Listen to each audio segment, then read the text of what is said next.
Good morning everyone. Actually, tanghalian na guys. Medyo na late lang ako ng gising. Kasi ang dami ko mga pinapak ng mga orders. Online seller tayo guys. So ngayon guys, may flex ako sa inyo.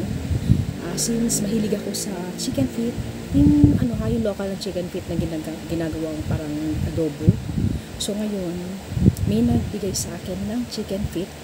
Pero ito ay galing China. Ayan siya guys. Galing China. Ito daw ay tiger skin na chicken feet. Tiger skin siya. Bakit kaya tinawag na tiger skin? Napakaanghang daw nito. Ayan. Actually, inopen ko na siya guys. Para hindi na ako mahirapan mag-open pa habang nag-vlog ako. Ito siya guys. Kung makikita nyo, full of sili. Ayan siya. Tapos, ayan, meron siyang makikita nyo, mga local ingredients. Tapos yung chicken skin, ay yung chicken feet. Ayan siya.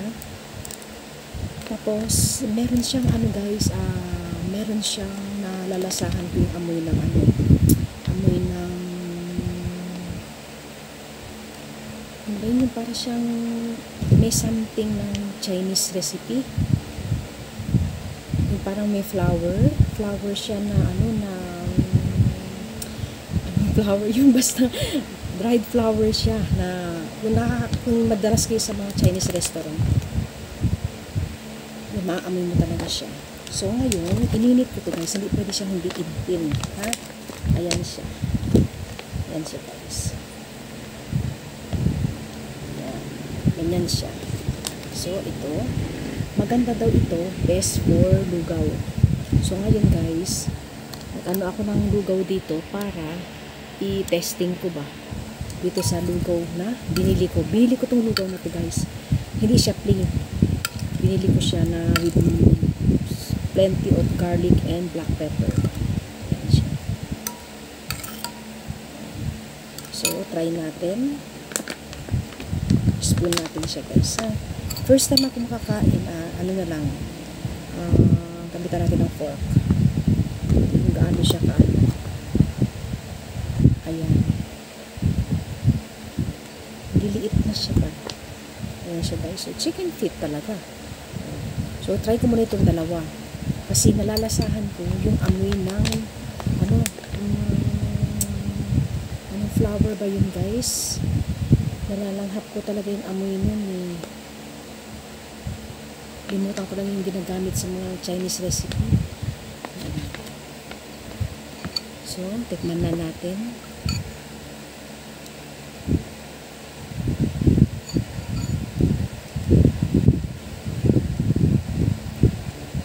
Ang anghang guys.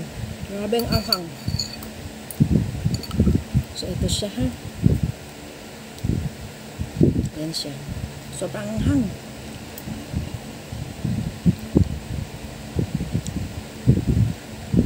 Ang lambot ng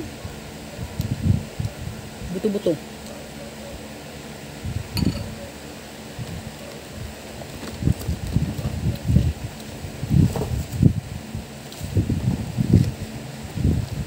Yan ang anghang.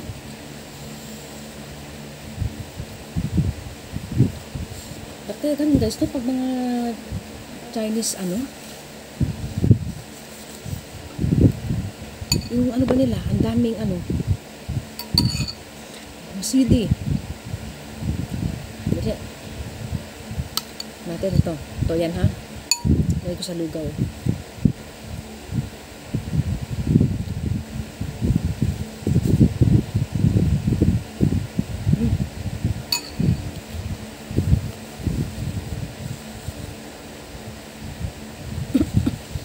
Ang hangang guys.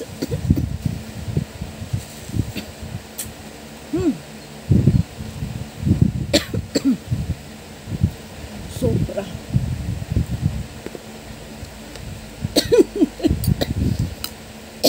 Chili lover kasi ako. Sobrang anghang.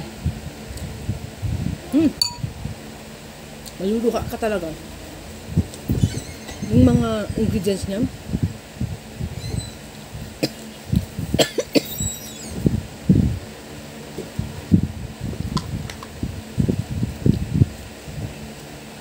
sobra. Nak, ano ba yung tawag ng ano, nak? Yung parang raw, ano siya? Olive ba yun? Raw, ano? Yung kinakain natin din. Galing China din. Yung parang na maanghang para sa akin. Limutan ko yung parang ano. Grabe anghang, guys. Lotus? Lotus ba?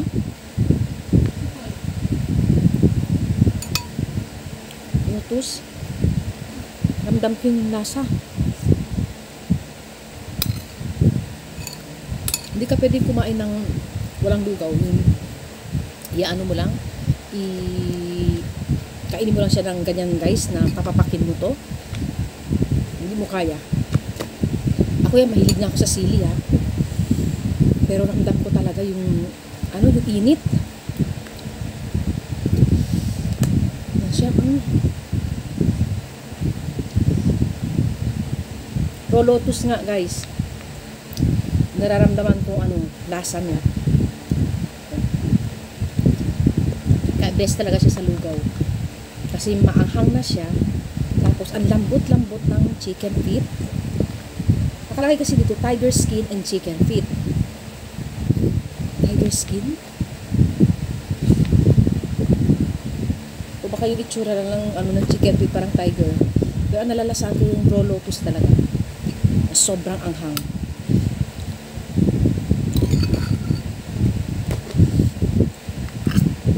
Mas maganda siguro ito, guys, pag plain yung lugaw. Plain lang siya.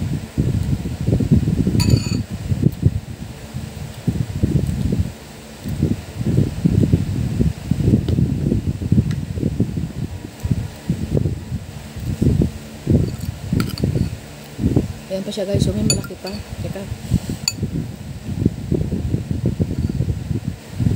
Tapos kung plain siya, at least wala siyang sibuyas, bawang, alam niyo yun. Blend pati yung chicken feet.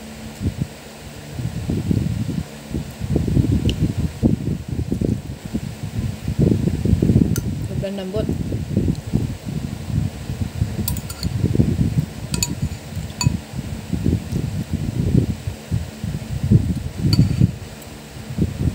Buto-buto rin siya.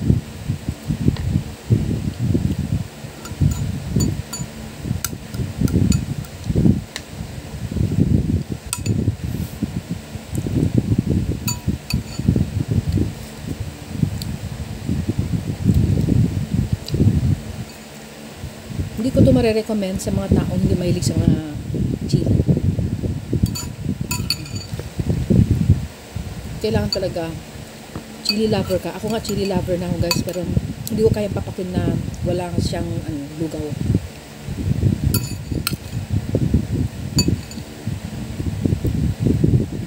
Ang maganda kasi sa chicken feet, guys, may collagen to. Kasi gatil siya, di ba? Wala siyang taba. Kaya nakakabanat ng skin. Kaya kung mapapansin nyo sa mga Chinese restaurant, guys, napakamahal ng chicken feet. Konti lang. Napakamahal nila. Kaya ang ginagawa ko, kung meron chicken feet sa market, napalinis ko na yun, guys. Kami na gumagawa ng parang Chinese style. Ang iba nadidiri sila, di ba? Kasi pinag-aapak. Pero pag nilinis mo mabuti, napakaano ng collagen nito. Napakalakas. Diba kasi takot kumain eh.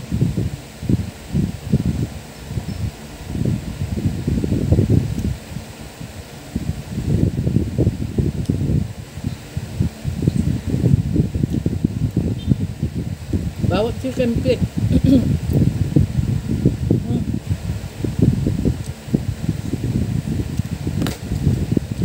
Bawat chicken feet, guys, siksik sa sili.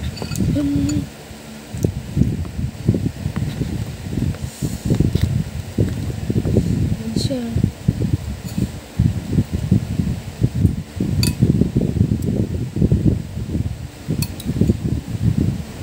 Buti hindi ko nilublog lahat dito, no? Hindi ko siya nilublog. Ang dami pa nito.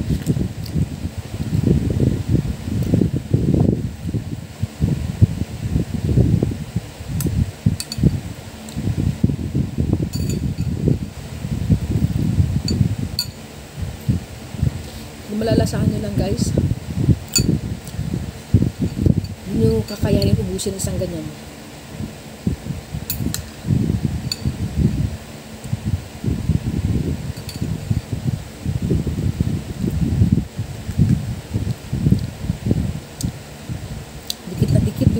Yung lasa.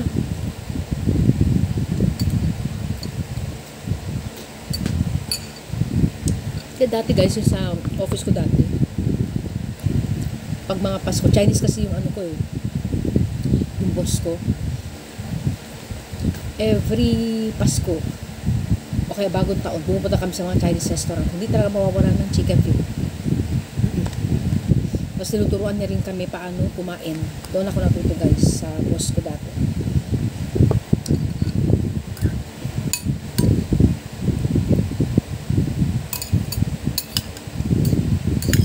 Tuwing Pasko, after ng mga bonus na binibigay, dadalhin na kami sa restaurant.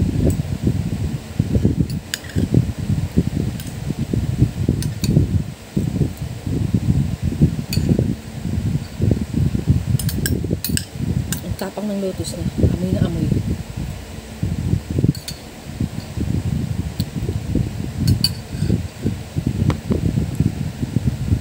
Pero overall, ano ko, overall review, kung titikim kayo ng ganito, situit na ang lugaw ninyo is plain lang. Ako kasi may halo yung lugaw ko eh.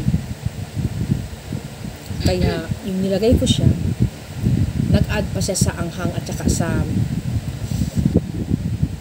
mga seasoning nito.